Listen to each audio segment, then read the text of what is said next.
Welcome back to the BookCast. Today we are unpacking every layer of the incredible novel, The Count of Monte Cristo. Get ready for a deep dive into his unforgettable characters, timeless themes, and the hidden meanings woven throughout this epic tale. So let's really start with the man himself, right? The Count of Monte Cristo. When he first appears on the scene in Paris, he's just this total enigma. Absolutely. Immense wealth, power that seems almost limitless, and this air of profound mystery around him. Yeah, and what grabs you immediately is how he seems to know, well, everything about everyone, especially the people who, end up being central to his plans. Mm-hmm. It's like he's got their whole history mapped out. Exactly. It's almost like he's playing this massive game of chess. He's not just moving pieces. He's anticipating every single reaction, every counter move, like way before his opponents even know they're playing. Right.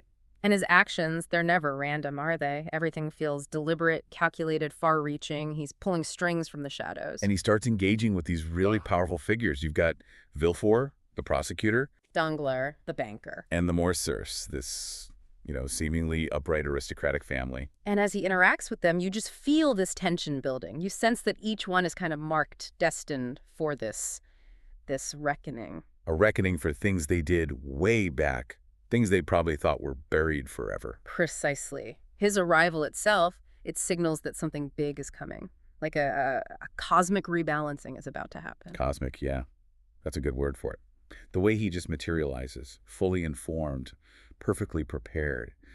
It feels almost like fate unfolding. And connecting that to the bigger picture, the sheer meticulousness of his plan, it suggests nothing is accidental. His money, his knowledge, it's not just plot convenience. No, they're tools, aren't they? Instruments in this incredibly precise long-game strategy aimed at achieving, well, is it justice? Or is it pure vengeance? That's the million-dollar question, isn't it? Maybe it's both. But you definitely feel the weight of their past actions starting to accumulate, like a debt collector has finally shown up. Okay, so the game really gets going, I think, with the attack on the Morcerf family, specifically Albert de Morcerf. That's where we see the first real crack appear. Right. Albert, he's young, high society, seems to have it all. Perfect family name, privilege. And then, bam, suddenly his family's honor is being questioned publicly. Not just whispers, but actual newspaper articles start circulating. And they're revealing these really shocking accusations against his father, Lieutenant General Comte de Morcerf, Fernand Mondego, as we know him from earlier. About things he did years ago in Janina, in Greece. Terrible stuff. Betrayal. And the source of this bombshell. The journalist, Beauchamp, he confirms it came from a banker in Paris. Paid for it. Danglars. Danglars. And here's the real kicker, the absolute twist of the knife. Beauchamp says Danglars was, and this is the word used, incited to dig up this dirt. By who? By your friend, the Count of Monte Cristo. Oof. Can you imagine? The guy you think is your friend sets this whole thing in motion. The betrayal must have been crushing for Albert. And the details are specific, aren't they? Fernand Mondego, accused of surrendering the castle of Ali-Teblin for, was it 2 million crowns? A fortune. And with signatures authenticated by the consul, it's solid. Albert is just devastated. Everything he believed about his father, his family's honor, just shattered. It's a direct hit right at the heart of the Morcerf family, initiated by someone Albert trusted. So this raises a huge question, doesn't it? Why this way? Why expose it so precisely? Yeah. Targeting Albert first. Exactly. It's not just about dropping the information. It's the timing, the delivery method, the target. It forces Fernand into the public eye through his son's pain. Suggesting a much deeper, more personal agenda. He's not just exposing a secret. He's like surgically dismantling Fernand's reputation. And it serves multiple purposes. It attacks Fernand, obviously, but it also devastates Albert and, by extension, Mercedes. It pulls them all deeper into his web. It's a masterful opening move, isn't it? Setting off these chain reactions that ripple through their whole world. Yeah. And things escalate quickly from there. These accusations lead to a formal inquiry. Fernand is dragged before the Chamber of Peers. Basically the highest court for guys like him back then. Right, and he tries to defend himself, blustering, claiming innocence, dismissing the evidence. But you can just feel the walls closing in. And then comes the star witness. Haiti. She arrives, veiled, dressed in this striking Greek costume. Identifies herself as the daughter of Ali-Teblin, the Pasha Fernand betrayed. And she doesn't just accuse him, she brings receipts, literally. She presents the certificate of sale, cold, hard proof, detailing exactly how Fernand betrayed her father, surrendered the castle. And the worst part, How he kept her mother and Haiti herself as, quote, booty, selling them into slavery for like 400,000 livres. It's horrifying. And Fernand's reaction, he turns pale, eyes bloodshot. He can't deny it. He tries to weakly call it a base plot. But it's over. It is an absolute mic drop moment in that courtroom. Total silence, I imagine. The committee convicts him unanimously. Felony, treason, and outrage. His honor, his position, everything. Gone. He just flees in utter disgrace. And what's so powerful there is the nature of the proof. That signed certificate, the imperial seal. It's not hearsay. No, it's concrete. Something held on to for years, waiting for this exact moment. It really drives home that idea that the past, no matter how buried, can just explode into the present, especially when the right person or the right agent brings it to light. Haiti herself, standing there, a living testament to his crime. It's just devastating. It's more than a trial. It's a meticulously planned unmasking, orchestrated by the Count for maximum undeniable impact. Yeah, it shows his power isn't just about knowing secrets, but about preserving the evidence and deploying it like a weapon. Yeah. With perfect timing.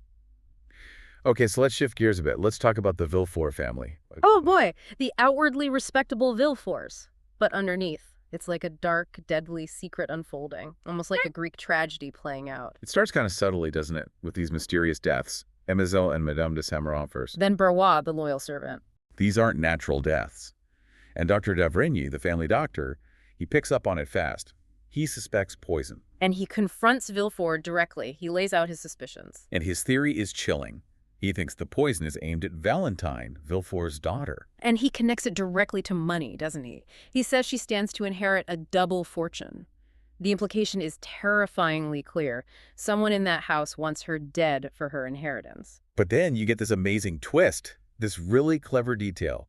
Valentine's grandfather, Nortier. Right, Nortier. Wheelchair-bound, seemingly powerless, but incredibly sharp. He'd been secretly building up Valentine's tolerance to poison, giving her tiny doses of brucine in his daily drink mix. Which had that slightly bitter flavor. That's why she initially survived the attempts. It's brilliant, this secret counterplot happening right under the poisoner's nose. Absolutely ingenious.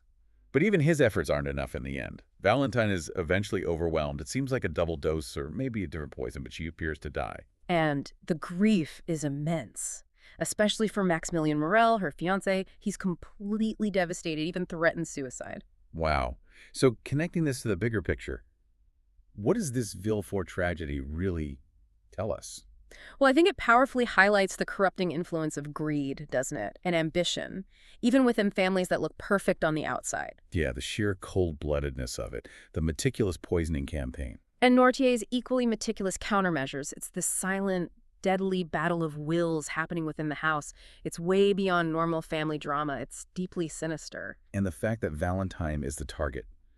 She's portrayed as so innocent, so good, it just makes the evil feel even darker. It really does. And it adds so much depth to Nortier's character, too. His fierce love for her, his intelligence, even in his condition. He's this quiet hero in the middle of all this horror. And then the big reveal. Oh, sure. The Count steps in using his unique insights. He reveals to Valentine herself just before she dies that it's her stepmother, Madame de Villefort. He actually saw her, emptying a phial into Valentine's glass. The proof is visual, direct. And the motive. Pure greed. Valentine's inheritance stands in the way of her own son, Edouard, getting everything. It's absolutely chilling. The monster hiding in plain sight. Then comes the final act. Villefort, the man of law, discovers his own wife's crimes. He confronts her, gives her this horrifying choice. Face public execution, the scaffold, or take poison herself. And she chooses suicide. But in a final, unbelievably cruel act, she poisons their young son, Edouard, too. Ensuring maximum devastation, just complete destruction. And this just breaks Villefort. He descends into madness, his carefully constructed world, his family, his sanity, all destroyed from within by the evil he allowed to fester, tied to his own past sins. It's such a compelling downfall. Villefort, the man obsessed with public justice and morality, yet this horror is unfolding in his own home, stemming from his own past actions. Yeah, confronting his wife's crimes and seeing the horrific result. It shows how those carefully built facades just crumble under the weight of truth and sin, doesn't it? Absolutely. It's not just punishment from the Count, it's the self-destructive nature of that kind of hidden corruption. Villefort's end is like a self-inflicted judgment. Okay, another layer of crazy intrigue now. Andrea Cavalcanti. Ah, yes. Mr. Charming Italian suitor, supposedly wealthy, lined up to marry Eugenie Danglars. But surprise, he's actually Benedetto, an escaped convict, a hardened criminal. And the unmasking starts with Caderousse, doesn't it? That old, unsavory acquaintance from the Count's past. Right. Caderousse knows who Benedetto really is and tries to blackmail him. But Caderousse knows an even bigger secret. The bombshell. Benedetto is Villefort's illegitimate son, abandoned years ago. Mind blown. Another major player tangled up in this web, connected directly back to Villefort. It's incredible plotting. And it gets even more dramatic. Benedetto and Caderousse plan this robbery at Monte Cristo's house. Big mistake. Monte Cristo, disguised as Abbe Busoni, he's completely anticipated it. He's waiting. He confronts Caderousse, and then there's that almost supernatural moment. Caderousse tries to stab him, but the knife just bounces off. Flew back blunted against his coat of mail. It gives you chills, like he's divinely protected. And Caderousse, dying, spills the beans about Benedetto being Villefort's son. Apparently, even Monte Cristo is briefly surprised by that specific connection. Then, as Caderousse tries to escape, Benedetto ambushes him, stabs him fatally. And says what? I am God's justice. Chilling. And Monte Cristo, still as Busoni, is right there. Lets Caderousse identify Benedetto as the killer before he dies, and then calmly confirms, yes, God's justice was at play. Benedetto eventually gets caught, arrested at Compiègne. Another domino falls, linking high society to the criminal underworld through Villefort's own past. This whole sequence, it really makes you wonder, doesn't it? Is the Count an agent of God or just a man driven by intense personal vengeance? That's the core question. The blunted knife certainly suggests something more than human is at play, framing his actions as almost predestined. And revealing Benedetto's parentage is just another devastating blow to Villefort, connecting him directly to this criminal he himself might have prosecuted. It shows how deep the rot goes. Exactly. It exposes the hidden connections, the shared corruption that binds all these characters together through their past actions. Masterful storytelling. Okay, let's shift now to what feels like the real emotional heart of the whole book, the confrontation involving Albert and Mercedes. Yes, this is huge. So Albert, despite his father's public disgrace, he feels he has to defend the family name. Pride, loyalty, maybe just desperation. He challenges Monte Cristo to a duel. He thinks the Count is the sole reason for his father's ruin, which, I mean, technically... Technically, yes, but he doesn't understand the why. He doesn't know the history. Exactly. It's a rash move. But then, Mercedes steps in. His mother. She goes to Monte Cristo's house, and this scene, it's just raw emotion. She tells him she recognized him. Not by sight, after all those years in his transformation, but by his voice. She knew him as Edmond Dantes. Her Edmund, the man she loved, the man she thought was dead for decades. She pours out her heart, talks about her years of suffering, believing he was gone, and then she begs him, pleads with him, spare my son. Just devastating. Pure maternal desperation and pain. And the effect on the Count. It's profound, isn't it? Absolutely. This man, this relentless force of vengeance, he's visibly shaken. The book says, the lion was tamed, the avenger was conquered. Wow. Her tears, that deep human connection, the memory of their past love, it completely disarms him. He admits he had planned to kill Albert, to finish that line of vengeance against Fernand. But Mercedes' plea, it changes everything. He tells her, your son's life, well, he shall live. It's a huge turning point. It shows even his iron will can be bent by genuine love and mercy. It really does. It suggests that even in the deepest quest for revenge, there's still room for forgiveness, or at least a pause, a recognition of shared humanity. It's pivotal for his character arc. And what follows is just as powerful. Albert learns the truth from his mother, about his father's betrayal, about who the Count really is. And he makes this incredibly brave, moral choice. He does. He decides he can't bear his father's disgraced name. He tells Mercedes, your son cannot bear the name of a man who ought to blush before another. So powerful. He completely walks away from the name, the fortune, everything associated with his father's treachery. Sells his stuff, plans to go to Algeria, start fresh under his mother's maiden name, Herrera. It's real redemption, choosing honor over a tainted legacy. And Mercedes makes a similar sacrifice. She gives up all the wealth, the status. And takes only that small amount of money, the 150 louis, that Edmond buried for her all those years ago in Marseille. Such a poignant symbol of their lost past, isn't it? Totally. She decides to live simply, praying, finding peace perhaps in a convent, accepting the Count's dowry for it. It's her own path to atonement, choosing dignity over riches. This whole part really emphasizes that true honor isn't about titles or money, right? It's about integrity, facing the truth, making hard choices. Yeah, Albert choosing to build his own life, free from that tainted past. It's inspiring, really. And Mercedes returning to her roots, seeking peace. It shows the deep cost of betrayal, but also the possibility of finding a different kind of worth, a spiritual one. Their departures aren't just moving away, they're like shedding an old skin, trying to find something pure again. Okay, now for the final architect of Dantes's misery. Danglars.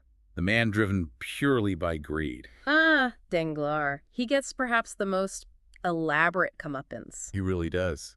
He loses his massive fortune bit by bit through these misfortunes, all cleverly orchestrated by Monte Cristo. He tries to flee Paris with just 50,000 livres left, a tiny fraction of what he had. But the Count has already bled him dry of millions. There's that chilling moment. The Count shows up with a receipt for $6 million, says he needs the cash today. Danglars must have felt pure terror. He knows he's ruined. And his escape attempt doesn't go well either. He flees to Rome only to be captured by Luigi Vampa's bandits. Who were, of course, secretly working for the Count. Exactly. And they don't just rob him, they torture him psychologically, starve him, then charge him insane prices for food and water. Slowly draining his last bit of money. It's cruel, but it perfectly mirrors the starvation his own actions caused Dantes's father. Poetic justice, almost. It is. It's designed to break him mentally, not just financially, to make him feel the same powerlessness and desperation he inflicted. So this makes you think about what real punishment is, doesn't it? For Danglars, it's not prison. It's this complete stripping away of everything he valued. Precisely. His money, his control, his pride.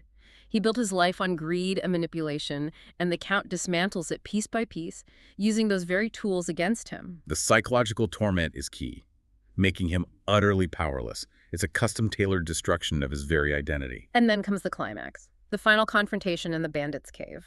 Monte Cristo appears, still disguised as Abbé Busoni, confronts this broken, starving, delirious Danglars. And then, the reveal. He drops the disguise. And delivered that incredible line.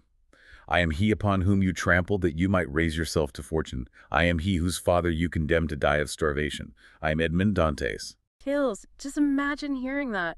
Danglars completely collapses, shattered. But then, the Count does something surprising. He tells Danglars his life is safe.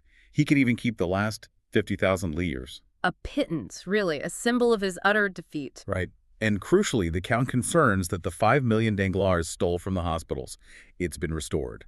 By an unknown hand, of course. Wink, wink. Exactly. And then Danglars is just released.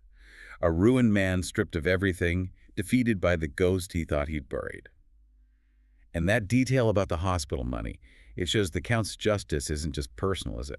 No, it's restorative, too. That's a critical point. It shows his goal wasn't just to destroy, but to, in some way, rebalance the scales, right the wrongs done not just to him, but to society. It elevates his mission beyond simple revenge. It adds this layer of moral complexity. Okay, let's move to a moment of real hope in the story.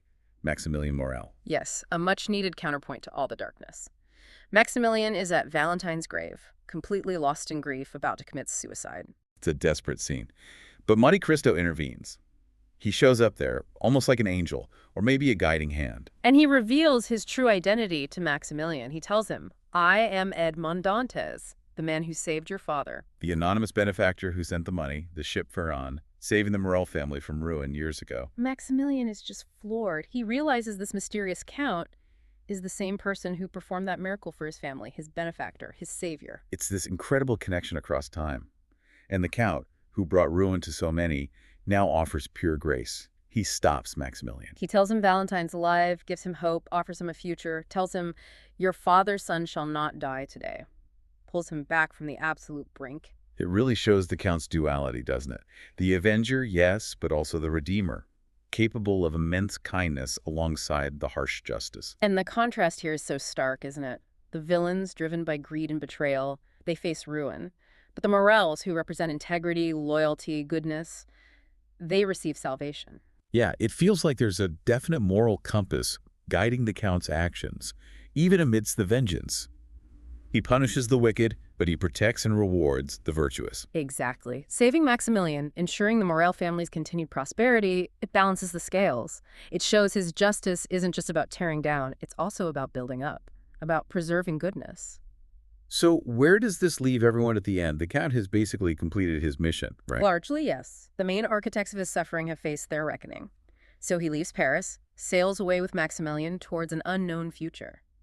His task is done, but you wonder about his own peace. And the others. Mercedes stays in Marseille, living simply, holding on to that small sum from Edmund, finding peace in prayer. A quiet ending for her. Albert is in Algeria, starting over as Herrera, building a new life based on his own merit, free from his father's shame. A hopeful path. Eugénie Danglars. She escapes too. Runs off to Brussels with her companion Louise d'Armilly, choosing independence over society's expectations. Good for her. Definitely a rejection of the patriarchal system. And Villefort, left completely mad, destroyed by the consequences of his own actions. A truly tragic end. It really makes you think, doesn't it? Does the Count find true satisfaction? His path seems destined to be somewhat solitary, even with Maximilian. Yeah, the image of him sailing away, leaving behind all this wreckage, but also the renewed hope for people like Maximilian. It makes you ponder fate, choice, the ripples of our actions. The story's power isn't just in the revenge plot, but in how profoundly it changes or breaks every single life it touches. Before he leaves completely, though, there's that final look back at the Chateau d'If, his prison. A crucial moment. It reinforces his entire journey, from absolute despair to this incredible power, remembering his suffering, but also the wisdom from Abbé Faria. And he remembers Faria's message, scratched on the wall, right? Thou shalt tear out the dragon's teeth, and shalt trample the lions underfoot, saith the Lord. Yes, that serves as his ultimate validation, framing his actions not just as personal revenge, but as divinely sanctioned justice, fulfilling that prophecy. It confirms his role, in his own mind at least, as this instrument of a higher power. Absolutely. That quote is key. It solidifies those themes of fate, divine intervention, and the very complex morality of his actions. And then the final words of the novel itself. Yeah. Just timeless wisdom. Wait and hope. That's it. After everything, the betrayal, the suffering, the vengeance, the redemption, it goes down to patience and hope. It leaves you reflecting not just on the Count's journey, but on the resilience needed to endure life's trials, and the absolute necessity of holding on to hope, no matter how dark things seem. A profound message. And there you have it. What an epic journey we've taken through the pages of The Count of Monte Cristo. This story, with its intricate plots, unforgettable characters, and timeless themes of justice, revenge, and redemption, truly reminds us of the profound impact of patience and the enduring power of hope even in the darkest of times. Thanks for spending a little bit of your day with us and this incredible story. If you enjoyed it, a simple like or subscribe helps the channel out more than you know. Be good and take care.